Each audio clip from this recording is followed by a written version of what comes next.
So this is a short introduction to introduce Dr. Richard Johnson from Queen Mary University, who's senior lecturer in politics. And he's a recognized expert in British political development, constitutional structure, and democratic practice.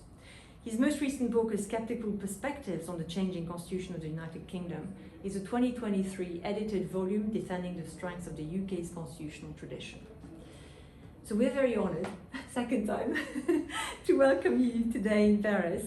And your paper, Constitutional Conservatism and the British Left, promises a thoughtful and provocative examination of how constitutional ideas intersect with the British left.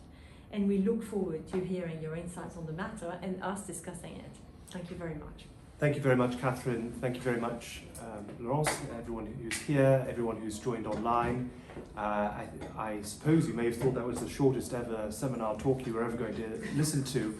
I think I probably just about said that before we cut out before, so I appreciate your patience as we've got things working. But now, let me jump right into the topic at hand.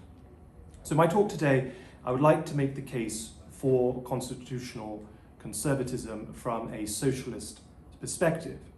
Now, by socialism, I mean belief in a strong, active, and redistributive state, a state where many of the means of production, distribution, and exchange are in public hands, where the state provides a wide range of public services for low or no cost, where the advantages of private wealth for the few are minimized by the widely distributed benefits of public wealth for the many, and where public goods are managed on the basis of common benefit and need and not for profit. Now, by constitutional conservatism, I mean preservation, or perhaps restoration, I'll get into that, of what I might call the pre-New Labour constitution. And to be more exact, I speak of the British Constitution as it evolved by the 20th century, by the time of universal suffrage in Britain, which was in 1929, and met its, in my view, apogee during the Attlee Labour government, particularly when that government tamed the House of Lords with the Parliament Act 1949.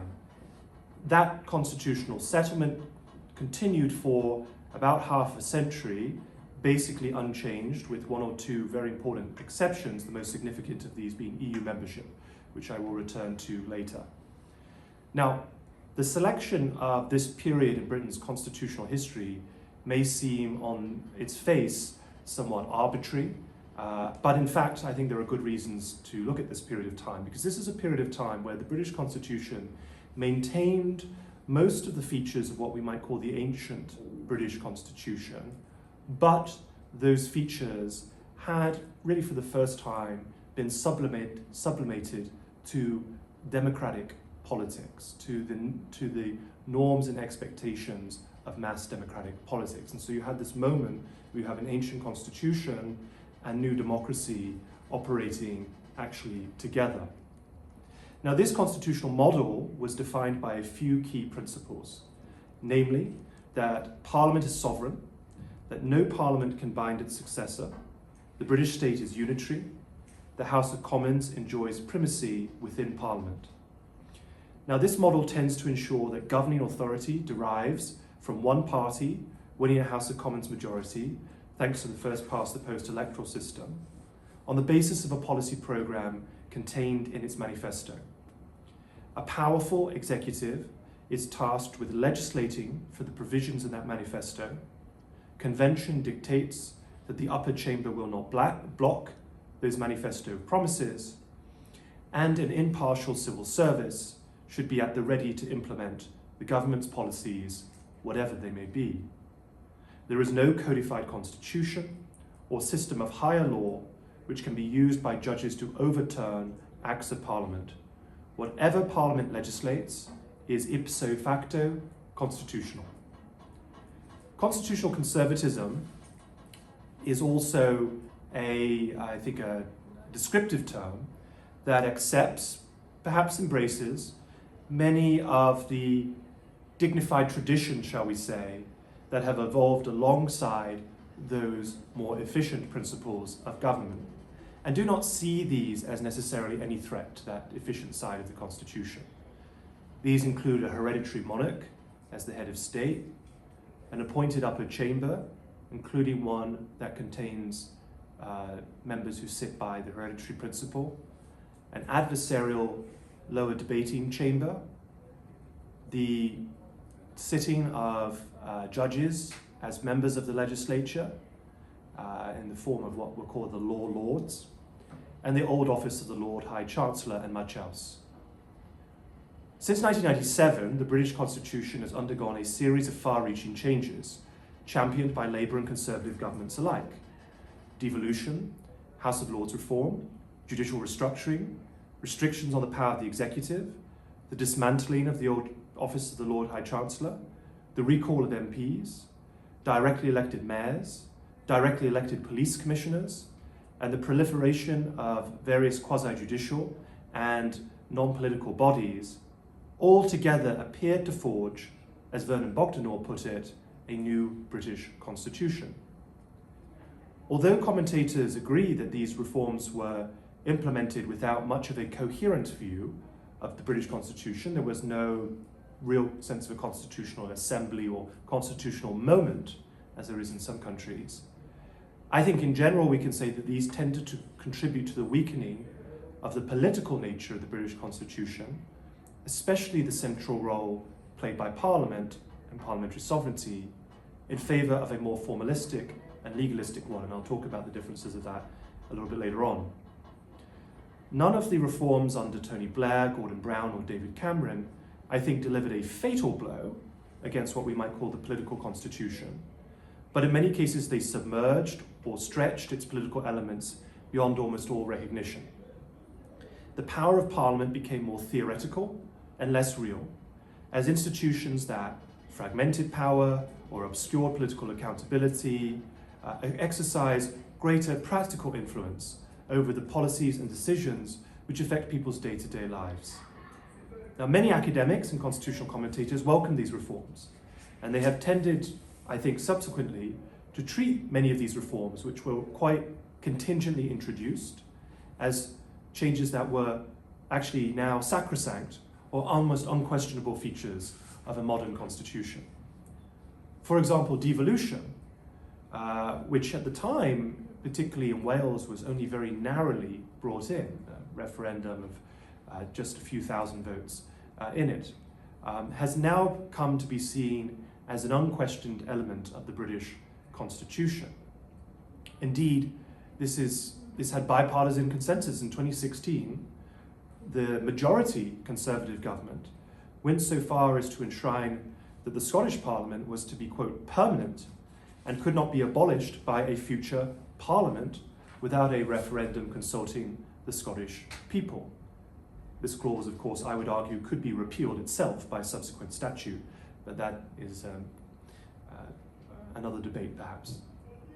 Likewise, the creation of the Supreme Court, although, in spite of its name, not formally supreme over Parliament, became much more assertive over time, including its decision to intervene on matters which would have once been understood to be non-justiciable political questions. For example, when Boris Johnson prorogued Parliament in 2019, I argued that the response under Britain's political constitution is that the MPs themselves could have stopped prorogation through a vote of no confidence in the government. There was a parliamentary time that continued after the announcement of prorogation. Indeed, the House of Commons passed a bill, the Benn Act, over the wishes of the government of the day, and they could over EU withdrawal. But they could have used that, in fact, to bring down the government itself.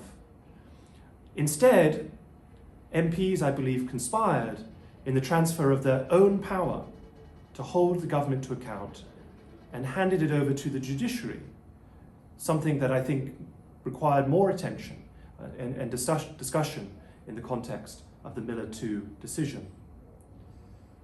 Now, from the perspective of the British left, where I sit personally and also what I look at in my own academic research, there are today few defenders of what we might call the old constitution, the pre-New Labour constitution.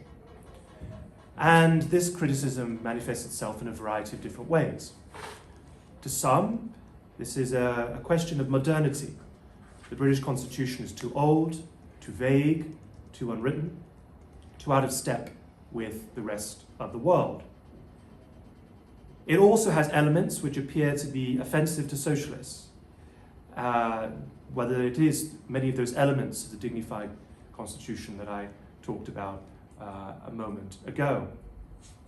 Now, I would absolutely accept the British Constitution is unusual. It is something of a global outlier, or almost. But I think that the emphasis on its unwrittenness is often overstated. To even say that it is an unwritten constitution is not entirely accurate because it contains many written elements. There are dozens of written statutes which pertain to constitutional matters. There are numerous what we call Representation of the People Acts, which set out very clearly the rules of the parliamentary franchise. The Parliament Acts, 1911, 1949, establish in writing the primacy of the House of Commons over the House of Lords. The Registration of Political Parties Act, 1998, sets out the rules by which political parties may be established and operated. There is plenty of constitutional text in the United Kingdom if you know where to look. It is true that there are many aspects of the British Constitution which are not written down in a single statute, but are embodied in convention, tradition, and practice. But I would say this is not a distinguishing feature of the British Constitution. It contains written and unwritten elements, but so do all constitutions. I argue no constitution in the world would be fully workable without convention, interpretation, or precedent. As Akhil Amar has written, even the United States Constitution, the inspiration for so many written constitutions since its enactment, is only intelligible and workable by numerous unwritten conventions and understandings. You just need to listen to arguments before the Supreme Court. You realize that there are all of these kind of precedents and conventions that are nowhere written in the Constitution, but have come to be understood as part of America's constitutional fabric. And when you think about it, it's somewhat obvious. The US Constitution is very short. It's in fact shorter than any of the state constitutions in the United States. It's 7,500 words. And there's no way that a document of that length, which includes all the amendments, by the way, could precisely spell out how all aspects of government should function. The US Constitution is silent on much, and this means that Americans too have an unwritten constitution alongside or making functional their written constitution. So in my view, what distinguishes the British Constitution is not the fact that it is unwritten, or even the fact that it's uncodified, although that is, of course, much more unusual. Codification is in large part, I would argue, a secretarial exercise. It's easy enough to gather together a collection of statutes of constitutional relevance and to put them into some volume. This is indeed sometimes done by legal publishers for the benefit of law students. Now, no one, I think, but an election lawyer, maybe some academics, would wish to read a constitution that contains all 13 Representation of the People Acts that have been passed since 1918. But it is not impossible to find them and to put them all together in some codified document. And some constitutions adopt what I would call the kitchen sink approach, where you throw everything, including the kitchen sink, into them. The Constitution of India is over 140,000 words long. The Constitution of the state of Alabama is even longer. The difference between the British constitutional system and most other constitutional systems, in my view, is about the hierarchy of law. In most other systems, certain provisions, usually what are spoken of as constitutional provisions, but actually even within constitutions, there are hierarchies within those, are treated as more sacrosanct than normal legislation. And so if the Parliament, the legislature, the Assembly decides to pass some legislation which falls afoul of the Constitution, then that statute can be declared unconstitutional and struck down by a court or a constitutional council. Even if the democratic legislature supports a measure overwhelmingly, such a council or a court could declare that there are some things that are beyond politics. In fact, there are some countries that go even further and forbid amendments to certain constitutional provisions, entrenching them in the Constitution for all time. The Norwegian Constitution, for example, says that no new amendments can contradict the principles of the core constitution. The Greek and Portuguese constitutions have similar provisions. Italy's constitution declares that reintroducing the monarchy is a legal impossibility. Germany famously has a variety of basic laws which are beyond amendment. These pertain to things like the system of federalism, the right to private property, and even religious instruction in schools. As Richard Tuck has written, quote, "In effect, the basic law constitutionalized a certain kind of liberal order, rendering any departures from post-war centrist consensus virtually impossible." Then there are the questions about where there are amendment constitutions that are, in practice, either impossible or extremely difficult to amend. The EU offers a rigid constitutional form in that the treaties, which are in effect constitution of the EU, and indeed they've been called as such, cannot be amended except by unanimous agreement of all member states. And under such arrangement, countries are in effect submitting to be governed by the objections of the smallest holdouts, smallest member holdouts, regardless of what their own national electorates might say at an election. So let me just explain what I mean when I say that the British Constitution is a political constitution. This is because the limits of political action are not set by some set of higher codified rules that are enforced by external actors or actors who are quasi-external to the political process, such as judges or some kind of council of experts. Instead, the boundaries of politics are, as a formality, limitless, but in practice constrained by politics, political culture, and self-regulation. Constitutional dilemmas, and of course they exist, are typically understood to be resolved through politics itself, by political actors, rather than by actors who say that they sit above or outside of the political system. And while it is true that there are many legal elements to the British Constitution, the law does not dictate what can be achieved through politics. As the great scholar of the British Constitution, J.G. Griffith wrote, quote, "Law is not and cannot be a substitute for politics." And so what we have is a system which we would call legislative freedom or parliamentary omnicompetence. Now, the theory of parliamentary omnicompetence is very old.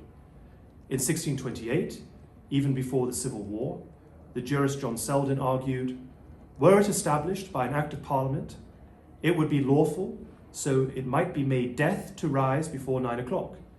I think some students might welcome that. In his 1765 commentaries on the laws of England, William Blackstone argued that Parliament, quote, "acknowledges no superior on earth." In his 1771 book on the British Constitution, the Swiss political theorist Jean-Louis Delhomme said, "Parliament can do everything but make a woman a man and a man a woman." And today we would say Parliament can do that as well. The 19th century legal scholar Leslie Stephen wrote that if Parliament decided that all blue-eyed babies should be murdered, then the preservation of blue-eyed babies would be illegal. And these are all, of course, extreme examples. The point is not that these authors are advocating these policies, but that they are demonstrating a view that parliamentary authority is formally unlimited. And from the perspective of the British left, I think we should understand how unique that is and what an opportunity that could be for a democratic socialist program. Because a government that seeks to implement a radical program, a program that seeks to bring about a socialist society according to the outline of socialism that I gave at the start of the talk, could face many legal hurdles along the way. Appeals could be made to some form of upper chamber to block the will of the lower chamber. An elected head of state could veto such measures. A judge or group of judges or a constitutional council could say that these go too far beyond the strictures of the Constitution. There might be entrenched rules that protect state or provincial governments from having to abide by the policies of the national government. In a system of constitutional supremacy, there could indeed be appeal to some higher law, which may, for example, protect private property rights from government appropriation. Yet in the British system, if Parliament and in practice a simple majority in the House of Commons wishes to achieve this radical program, then there is no external, formally speaking, actors to prevent it, at least according to the principles of the pre-New Labour Constitution. This was recognised by the American ambassador to Britain in the early 1990s, before New Labour was elected. His name was Raymond Seitz, and he marvelled at the British Constitution compared to his own.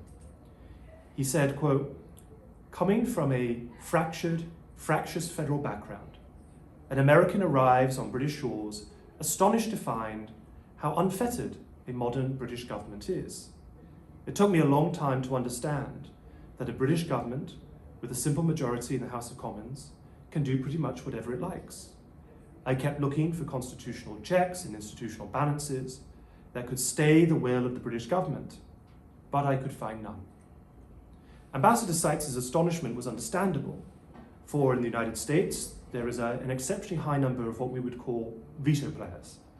A veto player refers to a political institution whose consent is required for the enactment of legislation. And in the United States, there are as many as 5 veto players in the national policy-making process. In order for legislation to fully be implemented, you need to secure the consent of a majority in the House of Representatives, a majority or more commonly a supermajority of the malapportioned Senate, the President's approval. Sanford Levinson, a scholar of the American Constitution, says the US has a tricameral system because the President wins 95% of all veto contests with Congress. So you need to get all 3 of those lined up.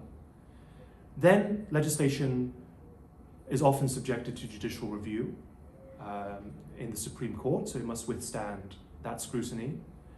And sometimes state governments can provide another veto point, often working in conjunction with the Supreme Court as a way of limiting the power of Congress.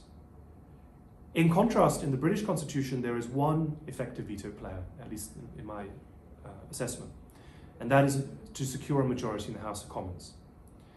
In practice, I argue the House of Lords, the Crown, the courts are expected to fall in line should the Commons wish to do something, especially if it is a manifesto commitment and there is clear democratic majority or democratic consent expressed in an election for that.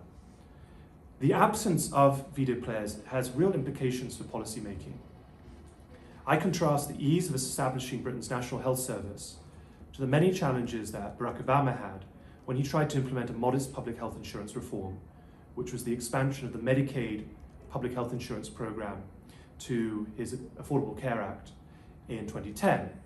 Now this policy would have increased eligibility to Medicaid to all American families whose income fell below 138% or below the federal poverty line. So people who were in poverty, but also families who were not in poverty, but were low income. Medicaid expansion was a policy that would have and was designed to provide public health insurance to millions of working class Americans. In 2010, this proposal passed the House of Representatives, veto player number 1. By a single vote, it passed the Senate, veto player number 2. Obama signed it into law, veto player number 3. Before it came into effect, it was then reviewed by the Supreme Court. And the Supreme Court ruled that it was unconstitutional for the federal government to require states to expand the Medicaid program, even if the federal government was paying the money to do so. The expansion of healthcare, the Supreme Court said, was a matter for state governments to decide. And so the state governments, veto player number 5, became the point at which it was decided whether this program would be implemented or not. Federalism is, as Pablo Beramendi said, a breeding ground for political and economic opportunism, and this was no exception. The vast majority of states that were controlled by Republicans refused at the time to implement the expansion of Medicaid. And this had real serious consequences for disadvantaged Americans. Nearly half of the US black population lived in states who had governors who refused to expand the public health insurance program that had been duly passed through Congress and signed into law by the president. Now, in my view, there is a tendency on the British left to look to adding additional veto points as a way of protecting the public and bringing about a view of good government. And while I understand the intentionality behind that, I believe that what these end up doing is constraining the potential power of a left of centre government to implement the social and economic reforms that would benefit the people that these parties are, in this case the Labour Party, is set up to serve. And indeed, some of the mooted reforms from the many elements of the Labour Party at the moment, such as proportional representation, would make the idea of a majority Labour government a practical impossibility altogether. In contrast, I think that the lack of formal veto players in the British Constitution provides an enormous potential for the Labour Party or any democratic socialist party that could win a majority in the lower house, in the House of Commons. It has no Senate to block its legislation, no president to veto it, no judge that can overrule it as inconsistent with the British Constitution, no devolved government that can meaningfully refuse to cooperate if there's parliamentary will to do so. Parliament can override the will of the devolved governments, even under the current devolution settlement, and we've seen an example of that a couple of years ago. The fact that we have a legally unbounded constitution and an omnicompetent parliament should be welcomed by those who believe in the power of the state to pursue bold and transformative change and intervention in the economy. In other words, I would argue that it is socialists who should really love Britain's old constitution the most. And at one time, they did.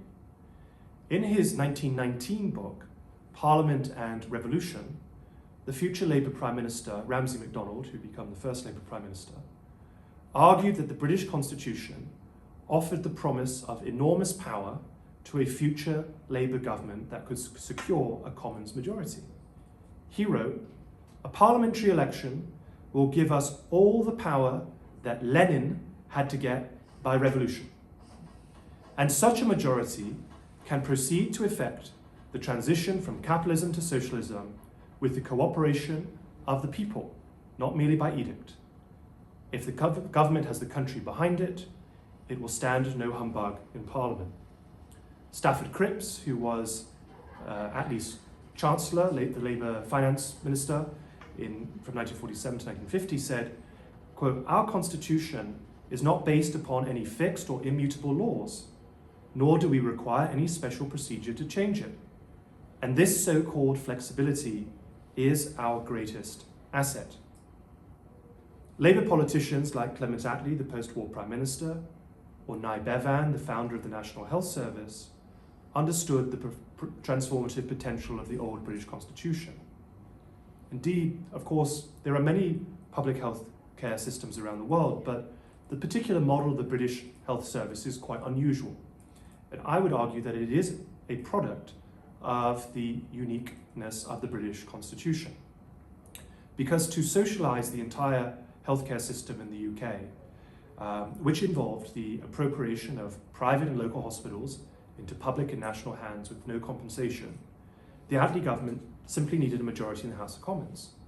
The House of Lords was dominated by conservative hereditary peers. There were no life peers at the time. It was a huge conservative supermajority. But that didn't matter because the House of Lords respected the political mandate of the House of Commons. The Conservative Chancellor, Nigel Lawson, Margaret Thatcher's Chancellor, once said that the National Health Service is the closest that the English have to a national religion. But, of course, technically, England does have a national church. And as Richard Tuck has argued, the NHS and the Church of England were actually created by a very similar constitutional process, namely the expropriation of independent foundations without compensation.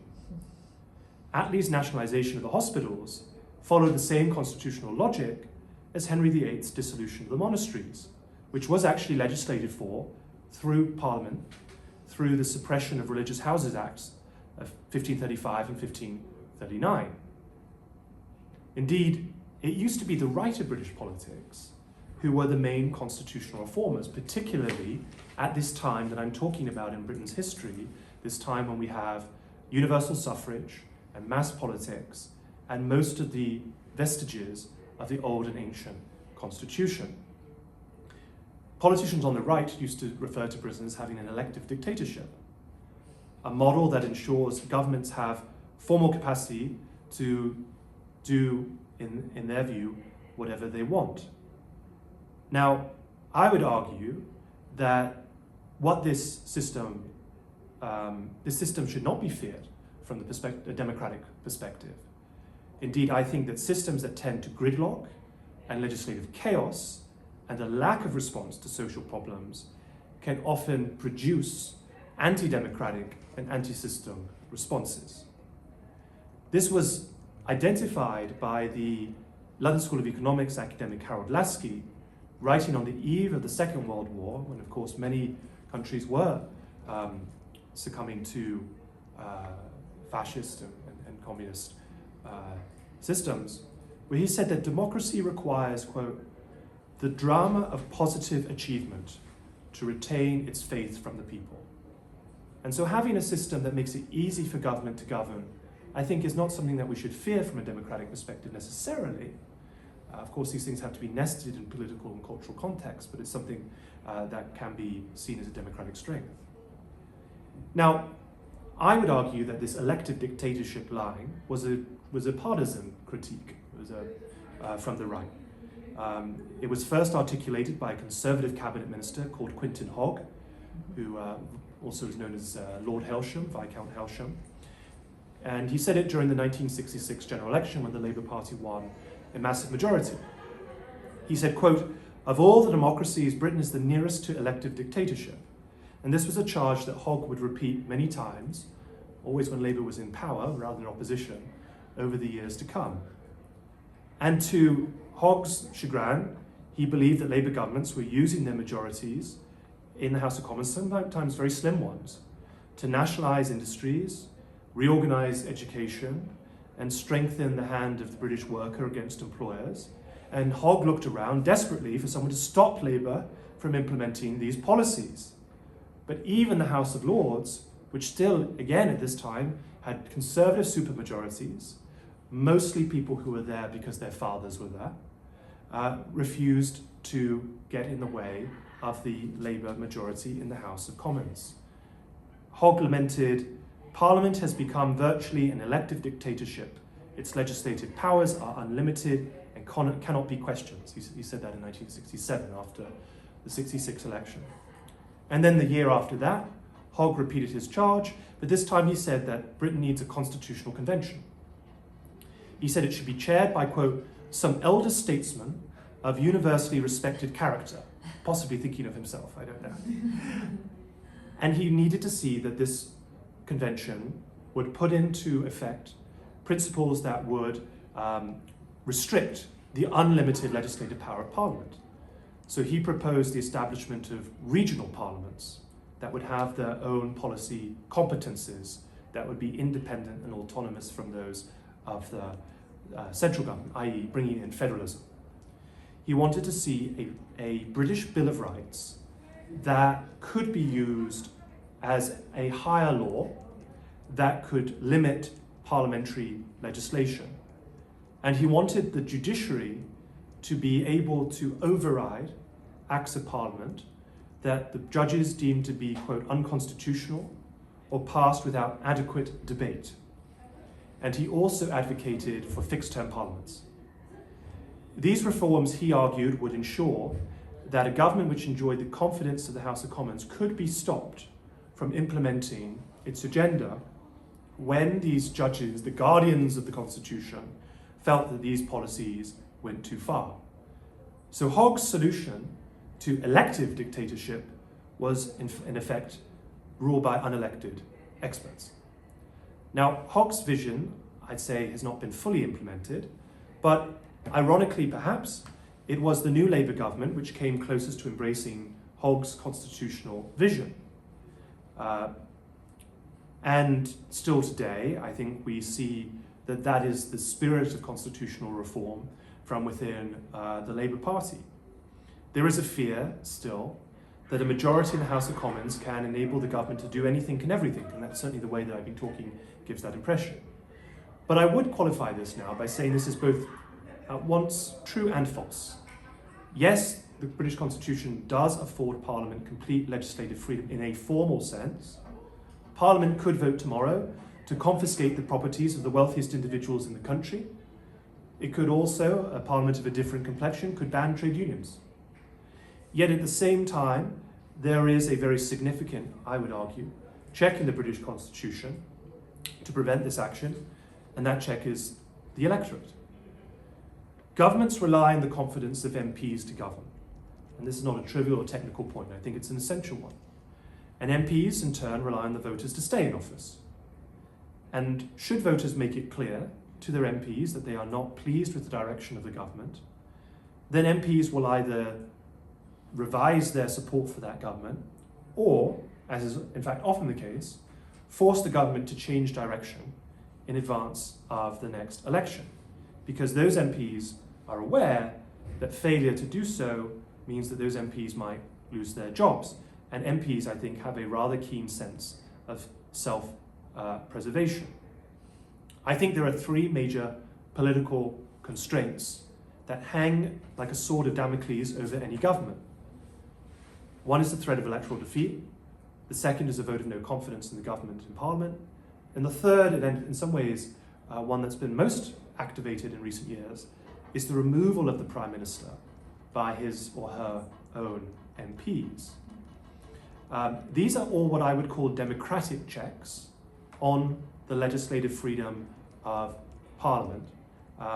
The failure to acknowledge any of these, I think, makes such critiques of executive power rather weak. One cannot understand the nature, I think, of executive power in Britain without taking deadly seriously the threat of annihilation by the electorate or the premature end of a government or a premiership at the hand of MPs.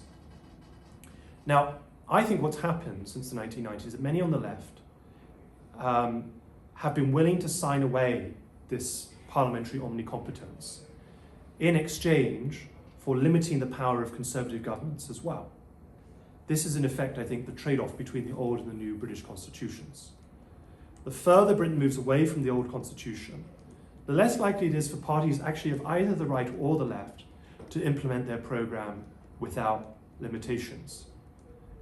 When I think Labour gives up hope of defeating the Conservatives through the ballot box, or gives up hope of achieving a set of left-wing policies in order to get elected, it instead turns to trying to place constitutional restrictions on Conservative governments, even if it means reducing the power for itself. And this is really why really important in understanding the context of when this change happened in Labour's political culture around the Constitution, which was in the 1980s and 1990s, as the Labour Party met successive election defeats at the hands of Margaret Thatcher and then John Major, 4 major election defeats in a row.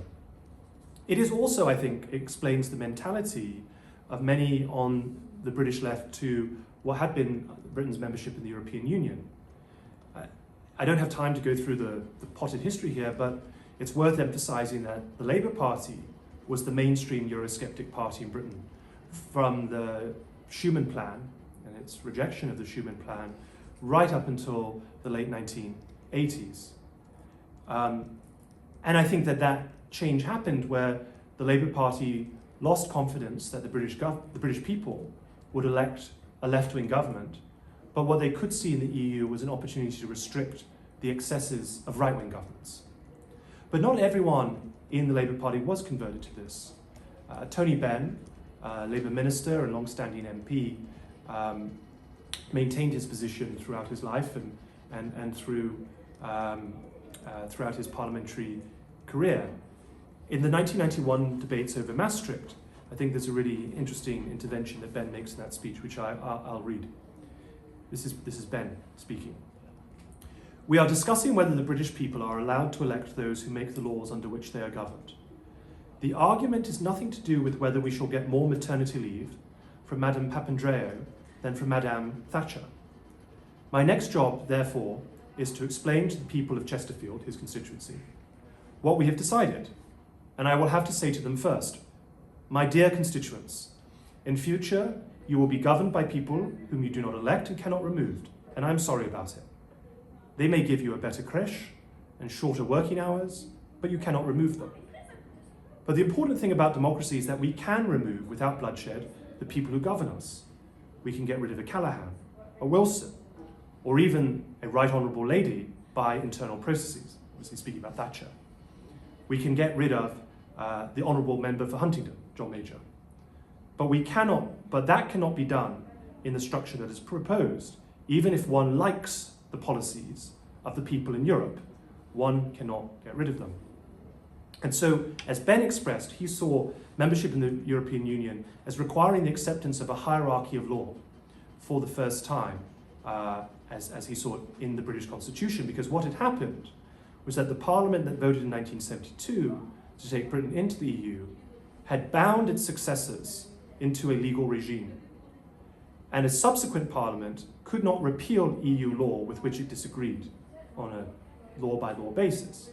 It was bound to follow it, violating that principle that no Parliament can bind its successor. And the only way that a British Parliament could express its dissent was to reject the entire system, the entire hierarchy of law, i.e. to exit the organisation altogether. And so, in this context, I would say that the 2016 vote to leave the European Union could be considered a constitutional revolution in the old sense of the word, a rotation, a state to the original state of things. Et c'est ici où je dois partager les mots de l'historien Jean-Martin Clément.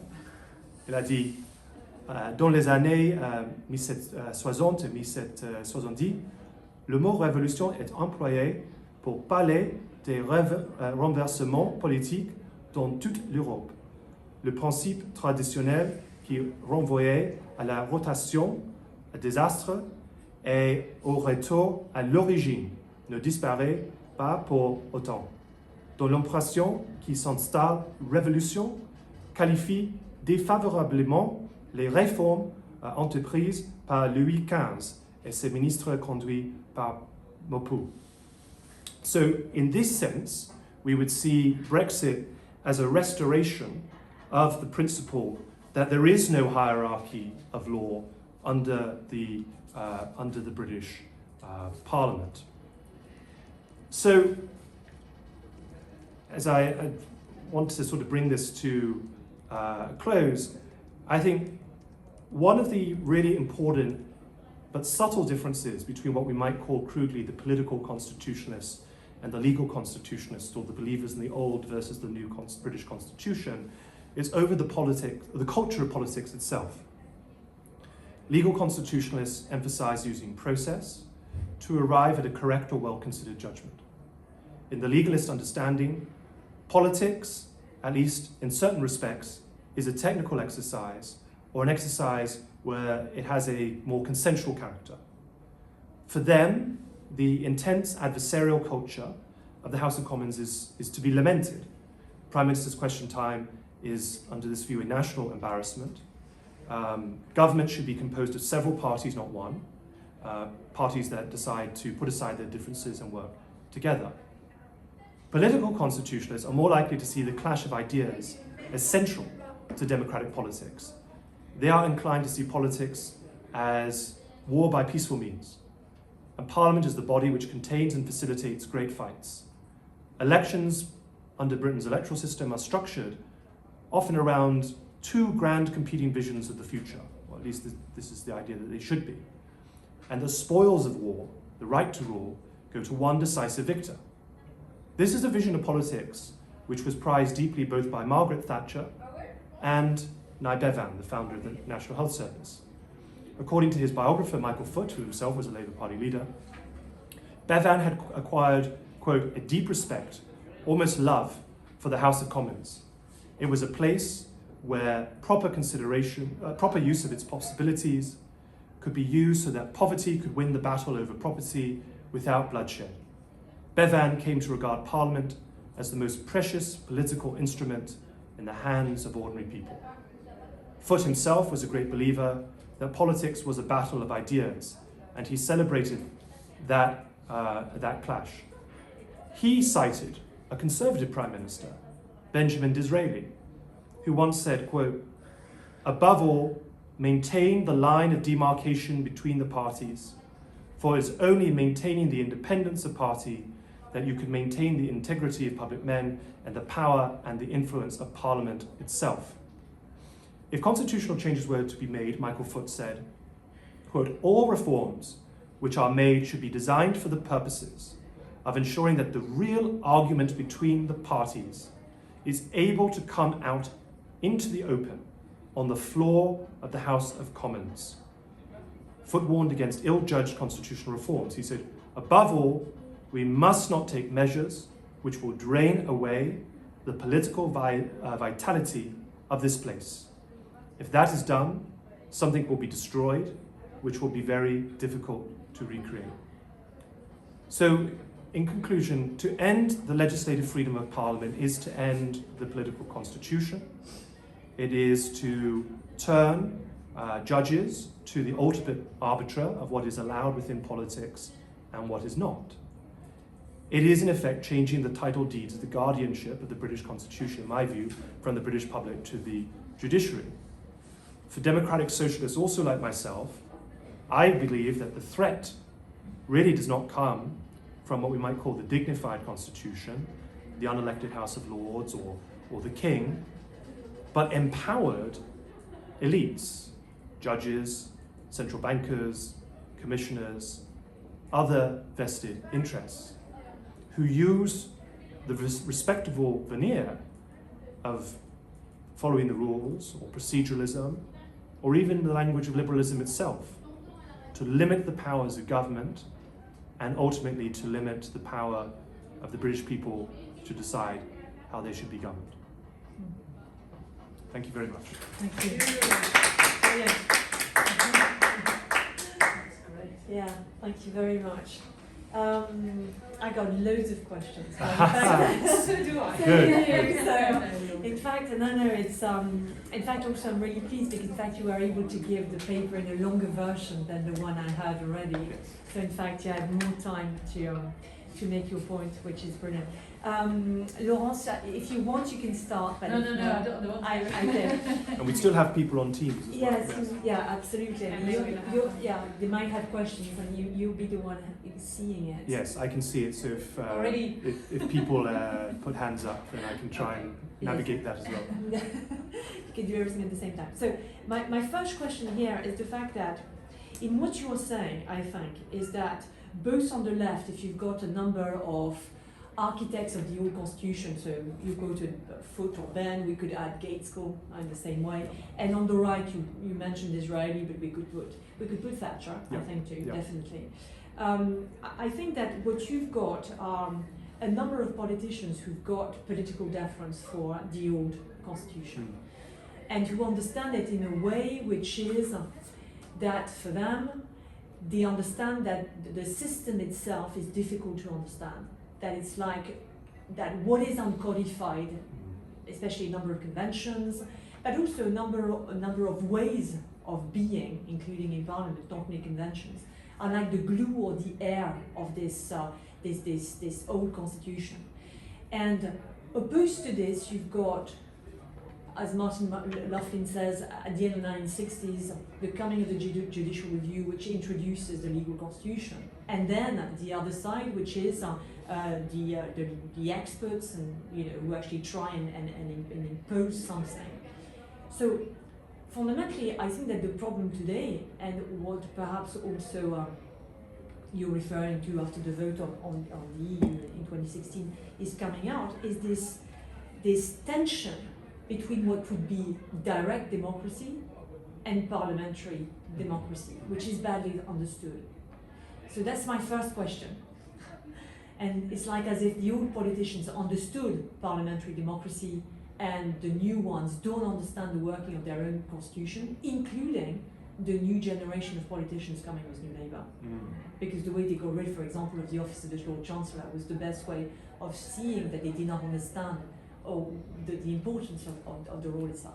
And my second question is the fact that I'm really wondering, and even though I don't like saying this, when you say that there is a restoration of the principle of the old constitution after the EU vote of 2016, is that I wonder if the actors of Brexit, Johnson, Gove, and the rest of the Lord Dominic Cummings, never wanted this restoration of the old constitution. What they wanted was not popular constitutionalism, but populist constitutionalism. So I'm wondering about this, if you've got a view on this, whether or not also in their case they understood what they were doing. Thank you so much. With great questions. So I think the first question you talk about this question of parliamentary versus direct democracy, is actually a tension that exists within what I might call the kind of the political constitutionalists, those who are sympathetic to the political constitution line.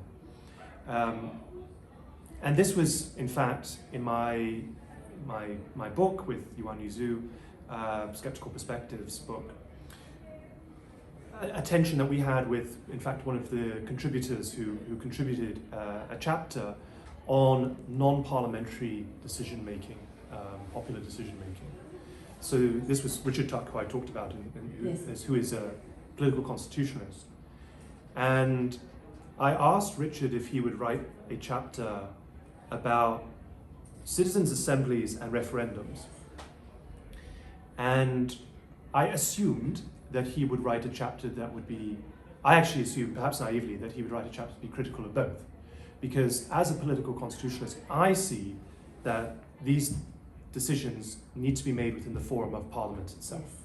Because within Parliament stands accountability, right? That discussion that I had about government depends on MPs and MPs depend on their voter, it creates a line of accountability for decision making.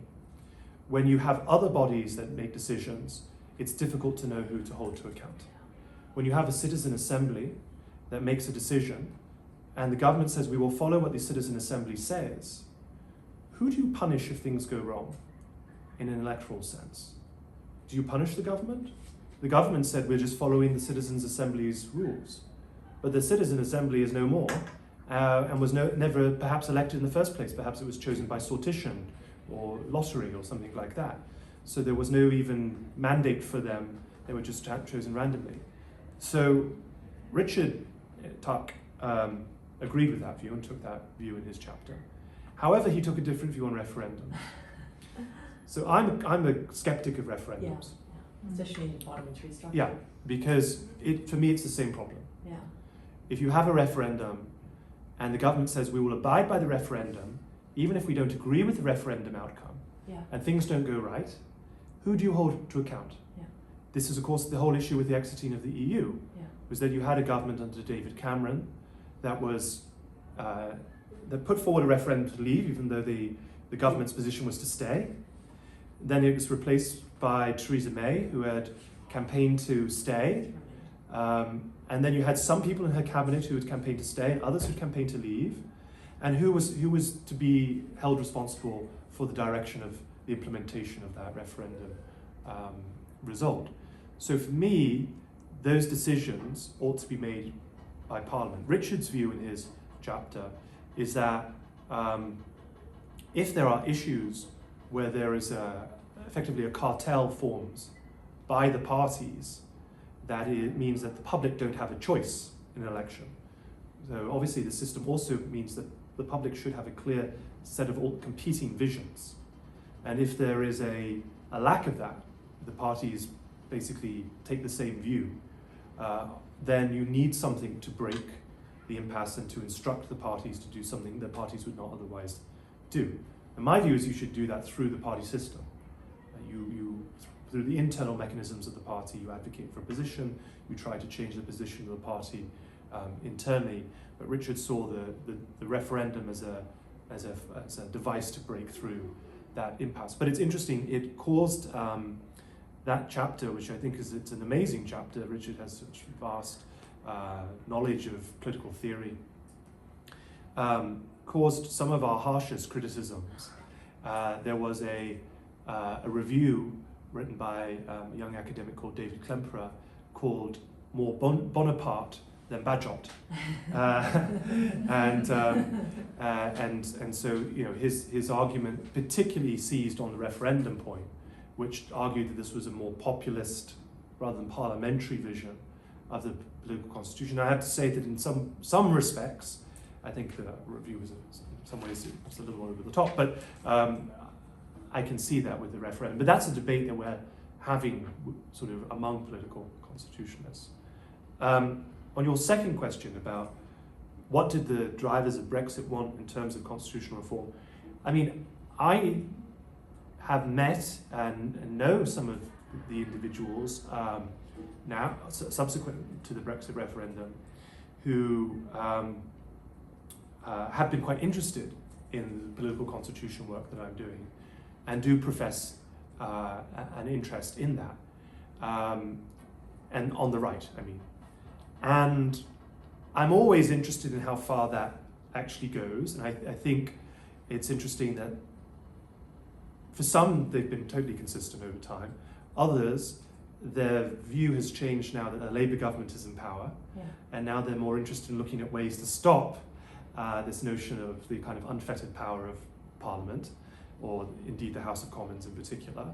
And so, in a way, it's the mirror image of the left were much more worried about unfettered power when there was the Conservatives in office, and now that critique is still there, but it's maybe said less loudly than it had been a few years ago. So there are some issues there. But on Brexit specifically, I have always thought that in policy terms, the left had more to gain out of it, in the sense that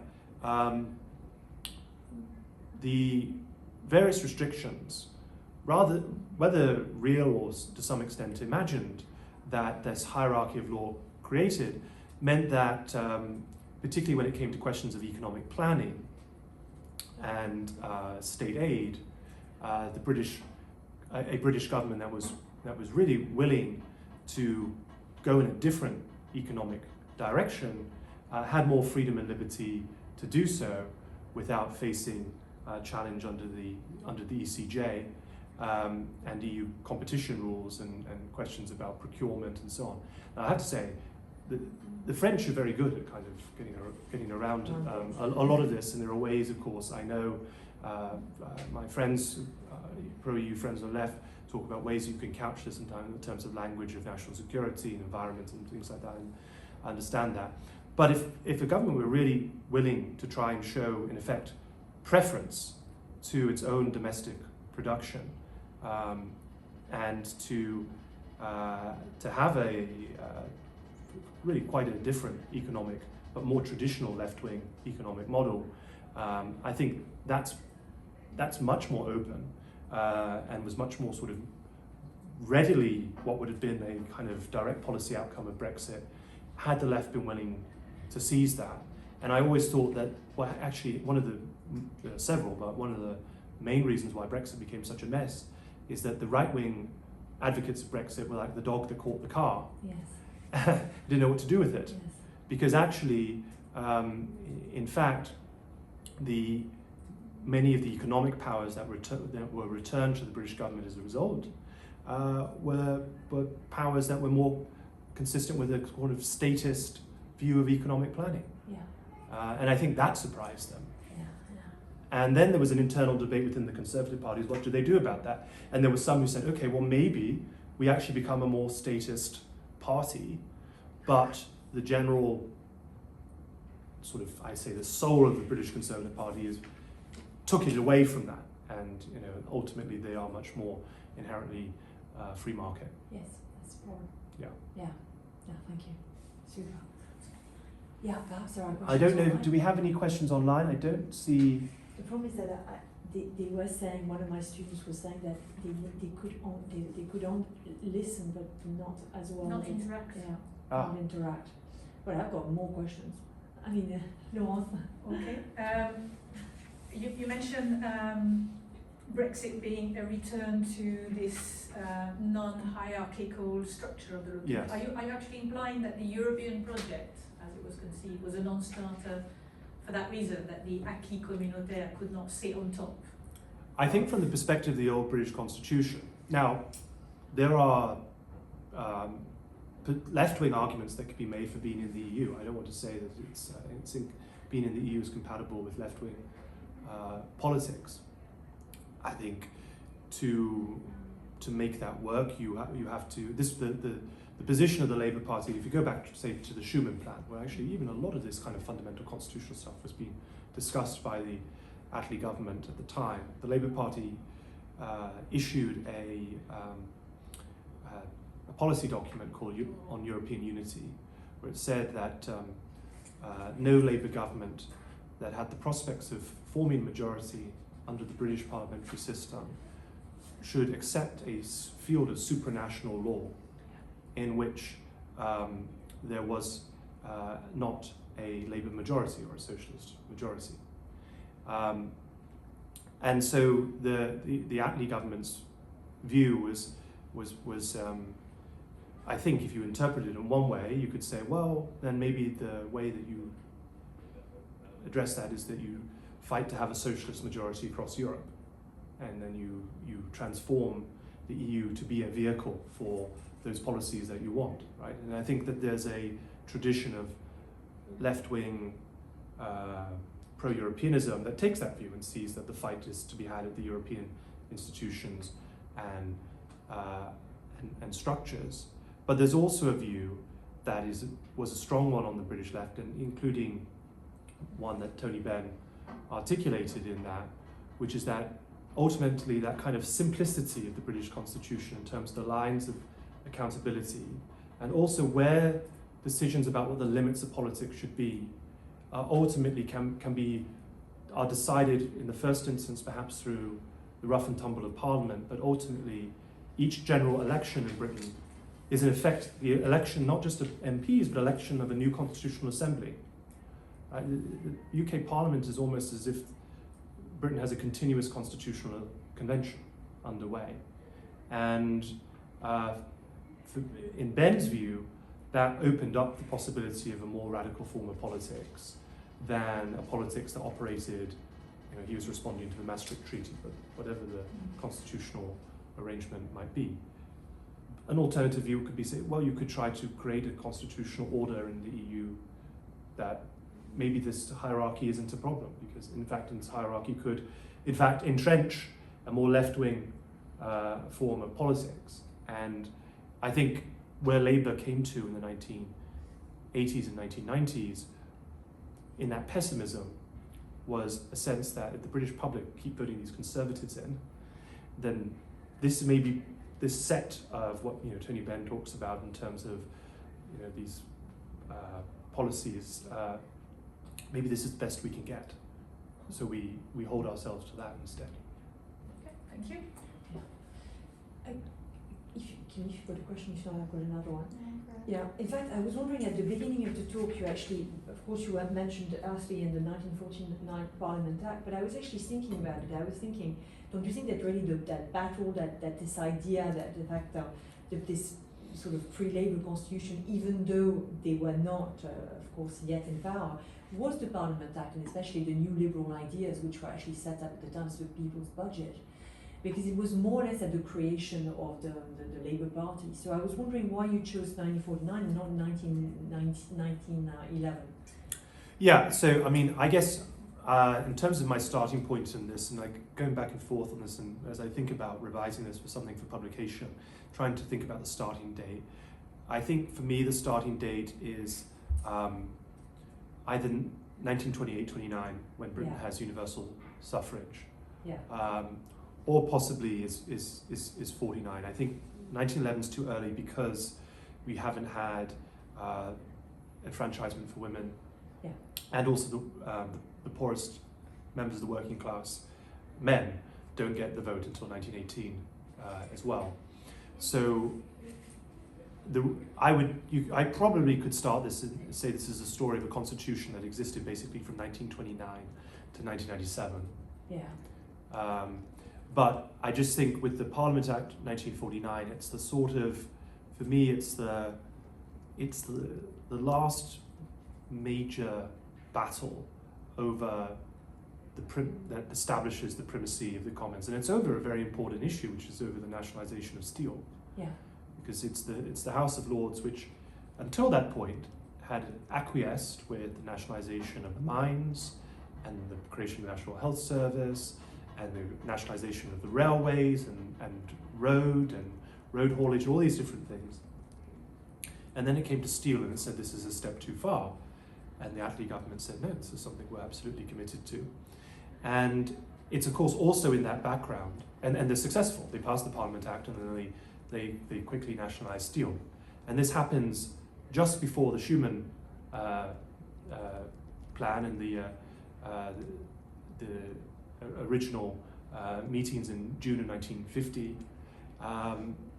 So Britain has just nationalised coal and steel, and then there's this question about transferring power of coal and steel out of the hands of national government to the supranational entity. And so I think that also for the Attlee government represented a loss of something that the Labour movement in Britain had struggled for so many decades, to gain national control and therefore, in their view, democratic control over these industries that millions of working class people in Britain worked in, and then to hand it off to this kind of quasi-bureaucratic entity was a real problem.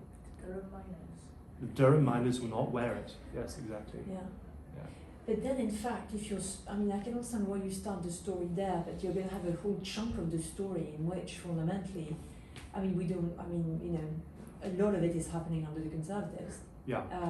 And then, in fact, there is Gateschall, who's got a very important voice. It's 1962, I think, the speech in which he says that if they were to join, it's the moment in which, it's the first moment in which under the Macmillan government, they ask whether or not they can join. And de Gaulle says no. But I remember that speech in which he says that it would be the end of 1,000 years of history. Yes. So in fact, there is that whole chunk of the Conservatives. But why would you stop in 1977 exactly? Well, 1997, I think. 97, yeah, that's you right. know, I could stop at 73, but with the joining of the EU. But I guess my thought on that is that the political constitution is the possibility of leaving remains is there. It is actually part of the parliamentary debates, even after Britain has its referendum in 1975.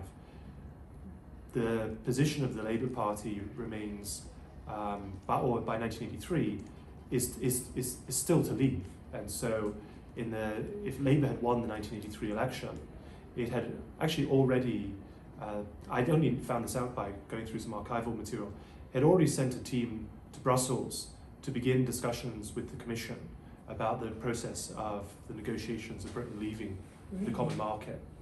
If it won the 83 election, and the idea was it would through an act of Parliament repeal the 1972 legislation, and Britain would leave. That was Foot. That was Foot. Yeah. That's right. Yeah, it was. Yeah. Absolutely. Yeah. No, it was super interesting. And the other thing is, I mean, you didn't say anything about Keir Starmer's position on this. I mean, I've been, like you, I guess, reading the Constitution Unit on those questions. And he's got the soul of a lawyer, so I'm wondering if you can say a bit more perhaps about his take on constitutional questions, because he doesn't talk much about it, and that doesn't seem much to you know, they do understand that the unitary state is actually not very easy to understand, but he's not very clear about what the next step for the constitutional reforms would be.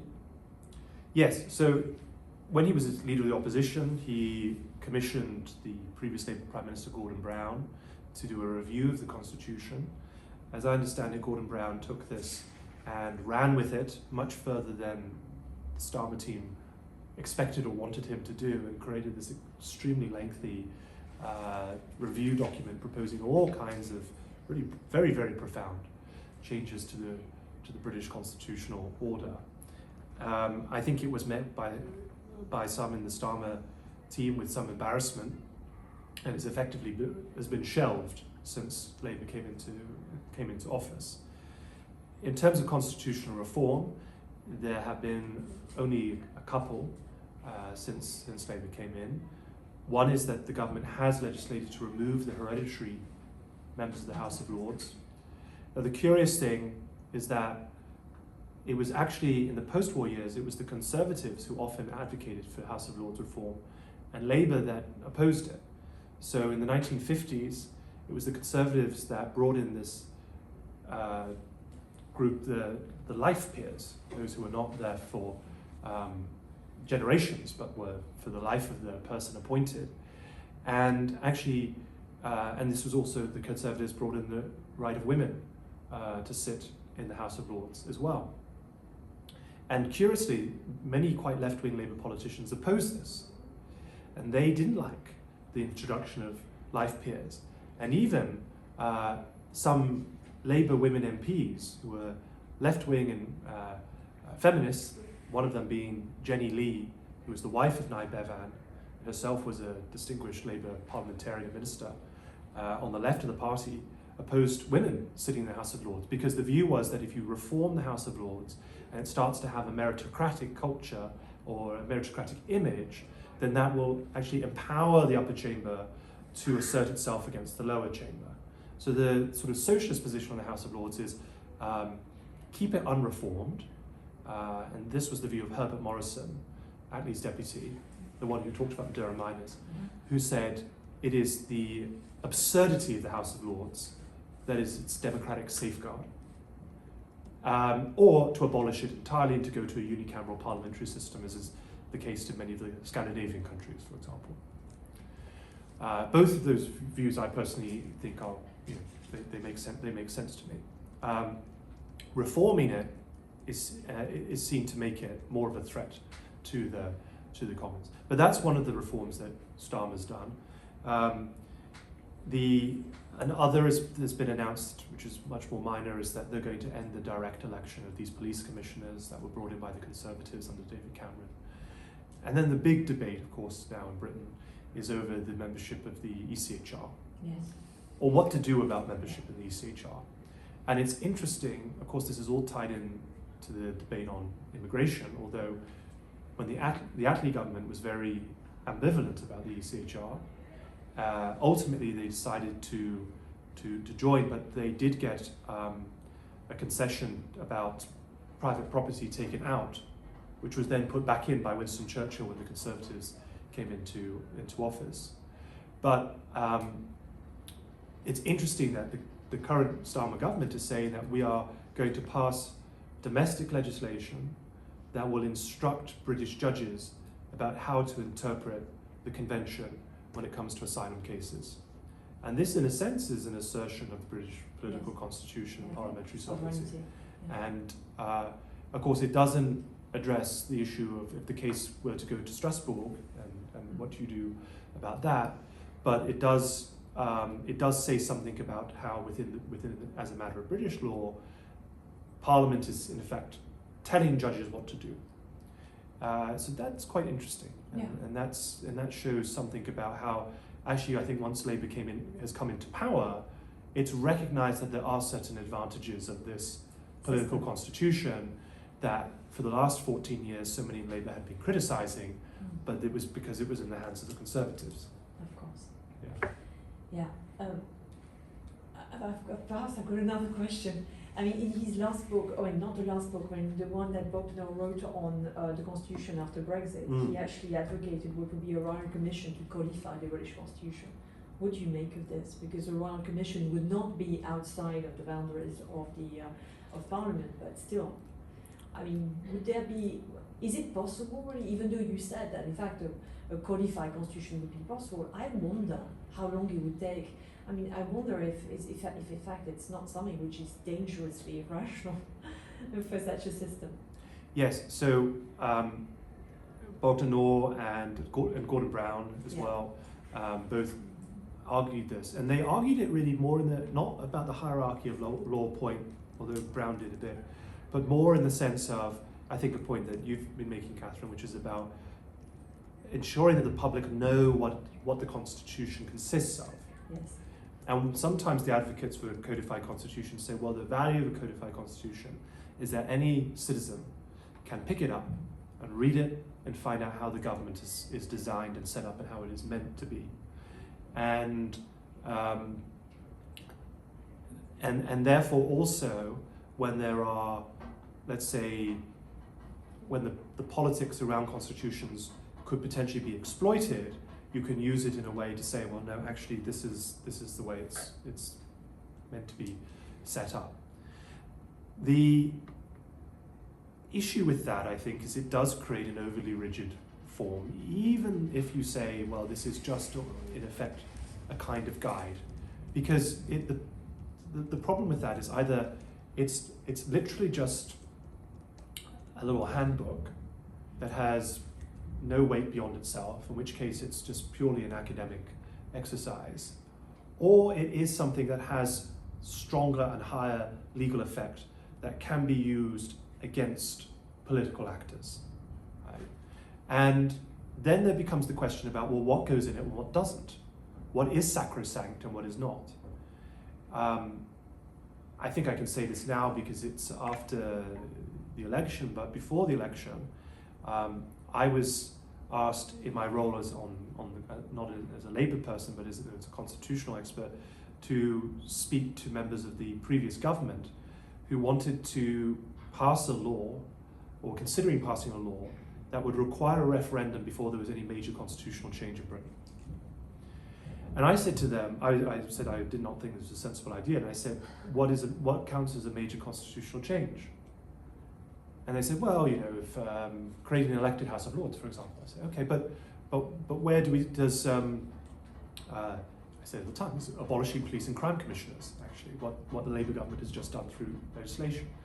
Does that require a national referendum to do this? This is something where only 15% of the public even turn out to vote for these people in the first place. So we're going to have a referendum on them, and people are going to.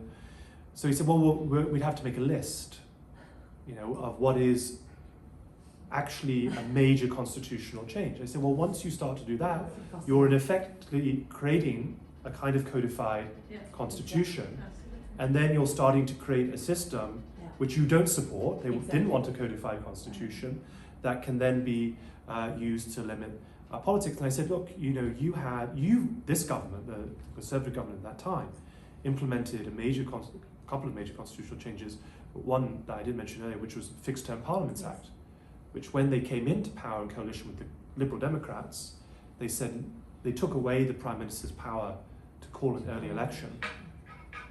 And then in 2022, they gave it back to the Prime Minister.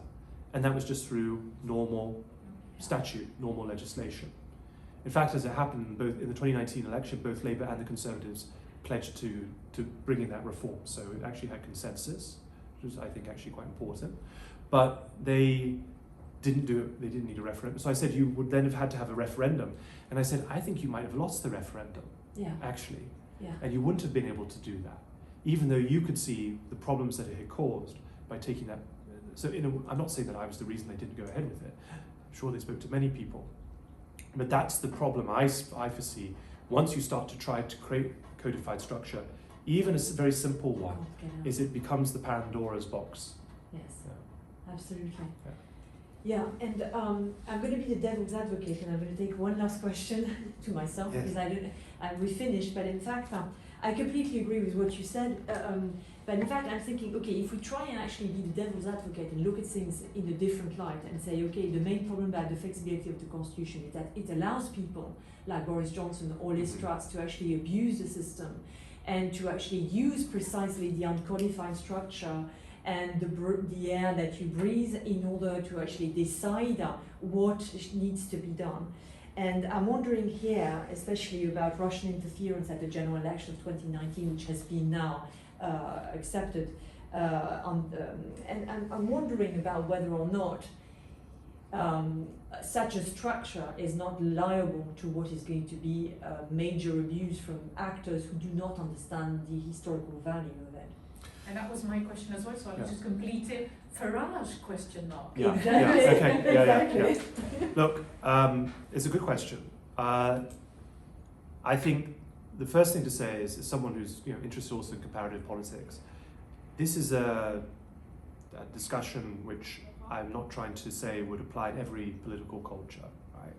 I'm not saying it wouldn't apply necessarily in other political cultures, but I don't think there's a one-size-fits-all answer to this about the correct way or best way to design constitutional systems.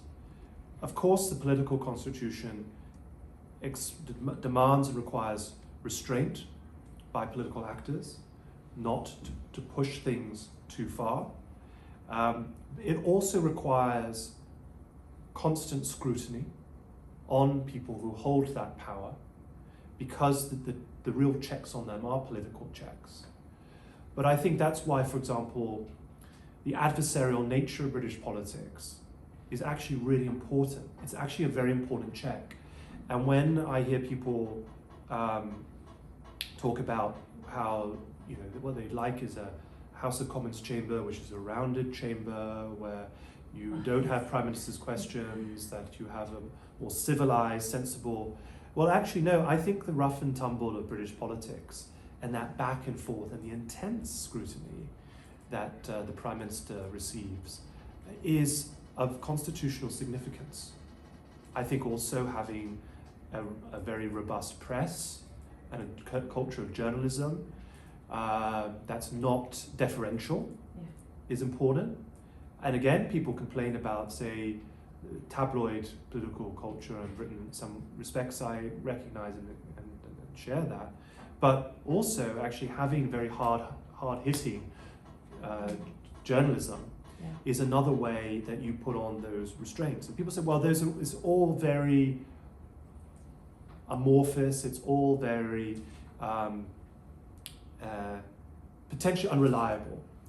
But I would say that also in codified constitutions, they are also dependent on, and the term that people use is this theory that British constitution relies on good chaps. Yes, well-behaved, men of honour, Yeah. and now women, but at the time that's what they would have been thinking of. Maybe they all went to the same schools, they went to the same universities, and they have honourable disagreements. Well, actually, I'd say all constitutions require good chaps and good ladies to work. Some of the most beautiful constitutions in the world, in terms of the content of their professions of beliefs in equality and freedom and so on, are in states that are not what we would consider to be democratic states. The Russian constitution, written after the fall of the Soviet Union, has all of these kind of wonderful kind of liberal values in it, and politics in Russia has run roughshod over that. Well, the same with the constitution of the Philippines, or indeed the Constitution of the United States, which has all of these formal checks in the Constitution, but the guardians of the US Constitution are the Supreme Court. Right? They have this final say as to what the Constitution means and doesn't mean. And if you have a court that is not so troubled by some of the consequences of its decisions, a court that is where some of the actors seem to be acting in a way that is favorable to a particular political view, rather than a strict fidelity to the law, or the law itself is just so vague and ambiguous that really you can read things into it one way or another, and the only thing that holds you back is a respect for unwritten constitutional conventions, right?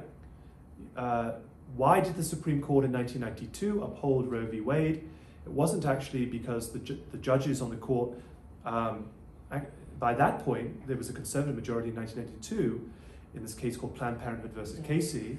They upheld it because of the precedent, the norm, the convention that the Constitution provided a right to an abortion. And eventually you have a set of judges by 2022 that don't care about the convention, and they go back. So, okay, now in the United States, what do you do now? Well, the only things really you could do is you try to amend the Constitution to put abortion rights into the Constitution, but the Constitution has been written in a way where the threshold for change is so high that that's a non-starter. Or you make presidential elections about who puts people on the court, and then and you just basically have to wait over time for the composition of the court to change, and people die at inconvenient times and so on. There's no way, in my view, to actually have debate. If the society believes that, if there's a majority, I think, in a society that believes that it's the right thing to protect abortion rights, then Congress should be able to legislate for that, and that should be the law of the land. Yeah. I think that if Congress passed a law that did protect abortion rights, I think the Supreme Court would strike it down and say that it is not a national or federal competence, it remains a state right. So that's all to say on the question of, there are real risks. I don't want to seem, maybe, by defending this system, I don't want to seem blasé to the risks that are involved in this system, but I think no system is perfect, and you need good actors and actors who act with restraint in any constitutional arrangement. Yeah. Thank you very much. Thank you. Thank you. Yeah. Thank you. I think the final word is deference, actually. Yes. Deference, yes, it is. Yes, we tie it back to I'm going to Catherine. send you my book. Yes, And absolutely. less I can't wait deference to. from the fourth estate. Exactly. Yes, that's right. That's the most important. Yes. Absolutely. Yes, absolutely. Super. Well, thank you for those who are online, and people have stayed to the bitter end, so that's very kind of you. Thank you very much for doing that in spite of the technical challenges, and thank you for your clapping hands. I can see that's very nice. Appreciate it. Super. Well, thank you very much. And so next time we'll be online. We'll be in January, and the 16th of January, and we'll be very happy to have Stéphane Guy, one of our colleagues from the University of Lorraine, will be online, and he'll be discussing a 19th century question related to liberalism and conservatism, and it will be also with the Center for Victorian Studies. Yes, we'll be sending the link. The link shortly. And we'll have recorded, thanks to Kimi, our doctorate student who was here, and this will be put online. Thank you to all of you. Thank you very much, Richard. Thank you. Thank you. Thank you so much. Bye.